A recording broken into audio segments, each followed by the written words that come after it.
Yo creo que he estado jugando Expedition 33 más de lo normal. Yo creo que llevamos, ¿cuántas horas llevamos ya en Expedition 33? Como 80 horas de juego ya. Sí, diría que llevamos como unas 80 horas de juego. Y probablemente se vuelvan unas 200, unas 300. Yo creo que podemos empujar mejores números. Definitivamente Expedition 33 es el GOTY para mí del año 2025. No veo hasta ahora nada más GOTY que Expedition 33. By the way, este jueguito yo no sabía que venía para Game Pass. El Game Pass me ha tenido bien entretenido. Siento que no tengo tiempo para poder jugarlo todo. Me quisiera clonar ahora mismo para ver si puedo jugar un par de juegos más. Pero está bien difícil. Mientras vemos esto, que estoy loco por irme a jugar Expedition 33 nuevamente, hablamos un poquito de lo duro que se ha puesto el Game Pass. Y al que no lo quieran aceptar, definitivamente el Game Pass me ha dado la oportunidad de poder jugar más este año que lo que jugué el año pasado y el antipasado.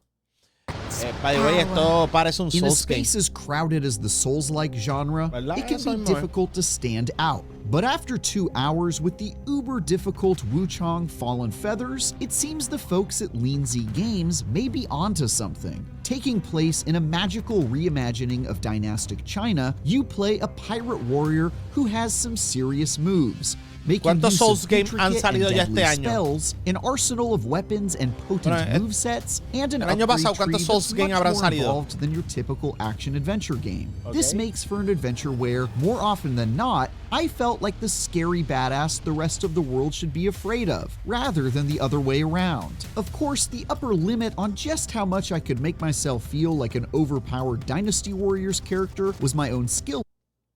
Waifu Souls game.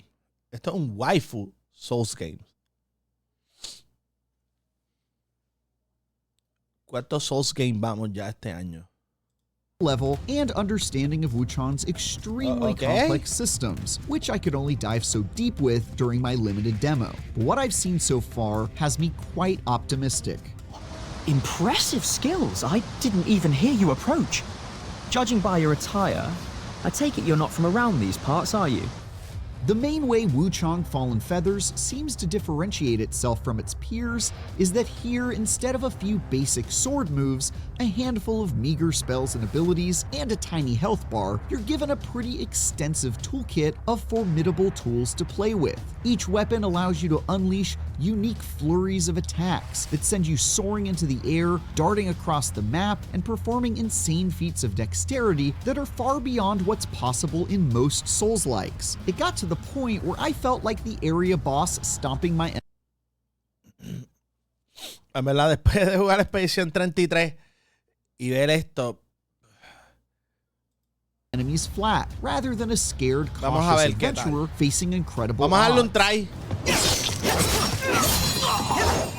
Quizás lo podamos acabar. That feeling of superiority might have something to do with how those abilities are acquired, by harvesting them from fallen enemies. That's right, every defeated foe is more than just a handful of upgrade materials. You actually get to learn their moves and put them to use against future opponents, eventually mientras matas diferentes minions, vas a ir adquiriendo sus habilidades, así que puedes combinar, parece ser. Deadly reflection of everyone you've bested in battle. And in my time with it, I already began to feel like a power-stealing badass in short order. And this was just the opening areas of the adventure too. I can only imagine how wild things get later on when you're squaring off against more powerful opponents Quizás los bosses sean bastante entretenidos, quién sabe. Insane abilities. Déjame hablar mucha mierda que después voy. ¡Ya, lo que cabrón el juego! ¡Ya, lo cabroncísimo! Where my eagerness or lack of awareness como me pasó con 2 o 3 juegos. Smashed to pieces. But I also felt like I had way more options for cutting the enemy down to size. For example, one move I was given while wielding a giant axe let me leap straight into the air to ludicrous anime-level heights, then smash down on my opponent, stomping them flat and leaving a minion-shaped impression in the earth. Another weapon, fast-moving dual blades gave me the ability to fire off a bunch of small, sticky explosives every time I dodged, which then exploded, doing a small amount of damage, but more importantly, interrupting enemy movement. Se parece al dungeon de Tron and Liberty, de la hormiga.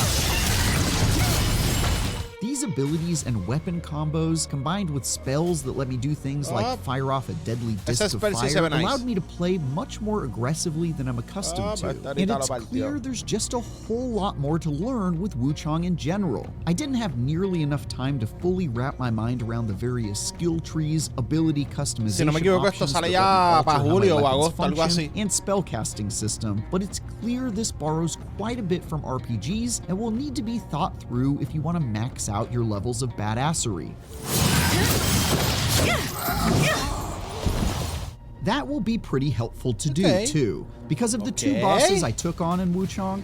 One of them was a creepy mage with a bag of magical tricks, while the other was an extremely aggressive and equally beefed up, blade-wielding warrior with fancy movesets. The former was more straightforward to pick off, as they clearly had no martial training to speak of, but there were still plenty of opportunities for me to fall prey to a clever spell with surprising effects, like one that made the ground explode beneath my feet, following me as I moved.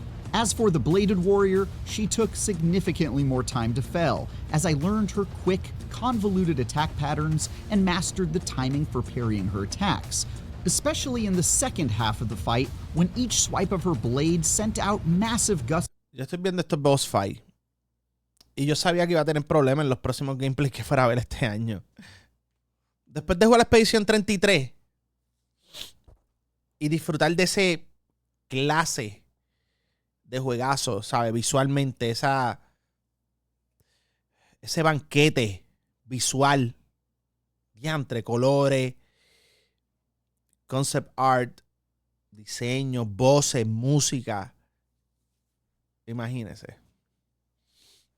Of wind that knocked me Las expectativas están bien altas este año. Demasiado de alta. Demasiado de alta. Mira para allá. Demasiado de alta. Me puse muy exigente. Hopelessly outmatched by an enemy clearly above my power level, Wuchang's boss fights made me feel a lot more like a peer locked in a duel with strong weapons and destructive abilities to see who is more worthy of success.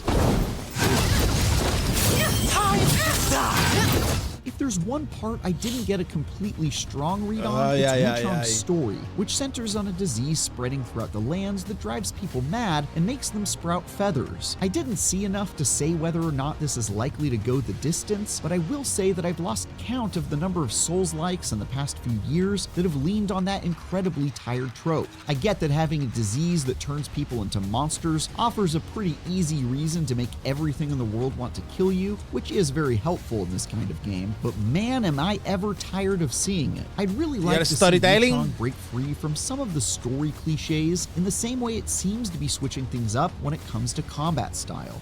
Most would have lost their minds by now. Yet you remain in control.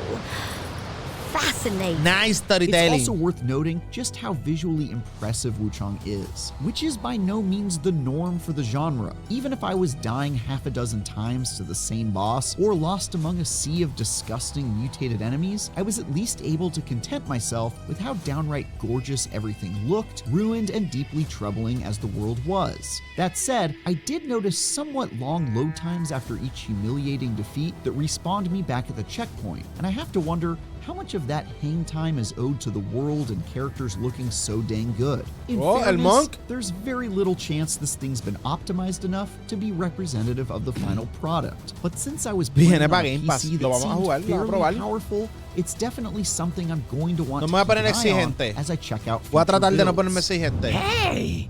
We meet again. With only a short exploration area and two boss fights to contend with, I only caught a small glimpse at Wuchang Fallen Feathers, but I already feel pretty good about its chances at being more than just another Souls-like to add to the ridiculously overflowing pile. The movesets are intricate and interesting. The RPG mechanics seem deep and offer a lot of freedom, even if I can't claim to understand some of them fully. And the boss fights gave me a serious run for my money that's rare these days. All that's already got me pretty excited to play more.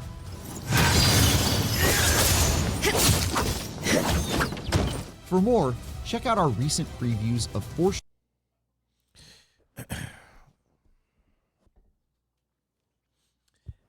¿Cuántos Souls Game hay este año ya por ahí? Esto está empezando a pasar como los Battle Royale.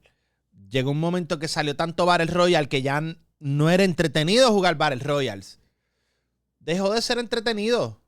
Porque pues nos saturamos. Nos saturamos demasiado rápido. Vamos, todo el mundo quiere jugar Souls Game. Vamos para la pila de los Souls Game. By the way, Expedition 33 es un Souls Game, pero turn-based. Que ya bien David está bien exagerado.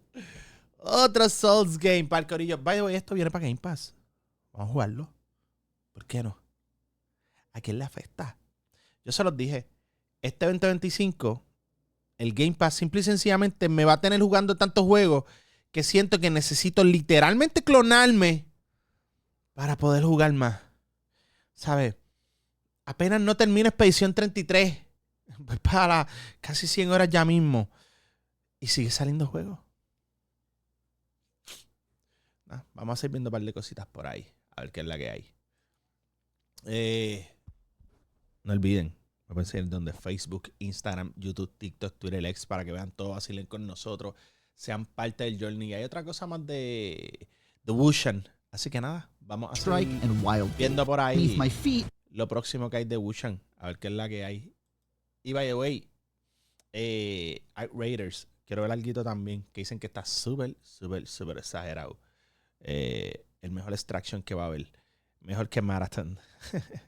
¿Qué es eso, Marathon? Eso es un juego que viene por ahí.